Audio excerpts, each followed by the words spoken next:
Guys, may bago na naman tayong project. Tara, pakita ko sa inyo. Hey, what's up? Ako si Marlu. This is the vlog series of my araw-araw na laban. Kung saan, dinodocument ko ang aking business, pamilya, at yung mga mahalagang bagay sa buhay ko. Kaya tara, samahan niyo ako today. Guys, bago pala tayo pumunta doon sa bago nating project, kailangan natin kunin yung susi kay seller. Got the key! Let's go!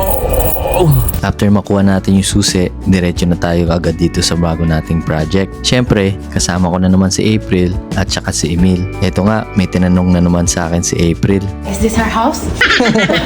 Siyempre, nangangarap na naman siya. Kala niya, every project magiging bahay namin. Maayos din nga palang iniwan sa atin yung bahay ni seller. May mga konting kalat pero ayos lang yon kasi yun yung ino-offer natin sa kanila. Eto nga, may nakita si Emil na step ladder sa isang kwarto. What is that? A chair? A step ladder. Something lying. Oh, Zebra. wow. Tapos pagbaba namin sa crawl space, eto nga may mga iba pang gamit. Pinag-usapan nga din pala namin yung plano dito ni Francisco kasi dito sa basement meron na nakaabang na pwedeng lagyan ng washroom. Ito nga pala yung backyard, konting touch-up ng mga paint tapos clean up. At ang maganda dito, meron pang double garage. Di na rin kami nagtagal dito.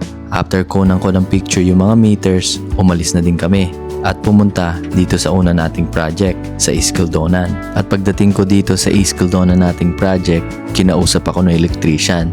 At ayan nga, tapos na yung mga potlights natin. Dati, hindi ko lubos maisip na one day, makakaya ko palang bumili ng 2 bahay ng sabay. Kaya nagpapasalamat ako kay God sa lahat ng blessing niya. Guys, hanggang dito na lang pala yung vlog ko. Abangan nyo yung mga susunod na vlogs para sa mga update dito sa dalawa nating project. Peace!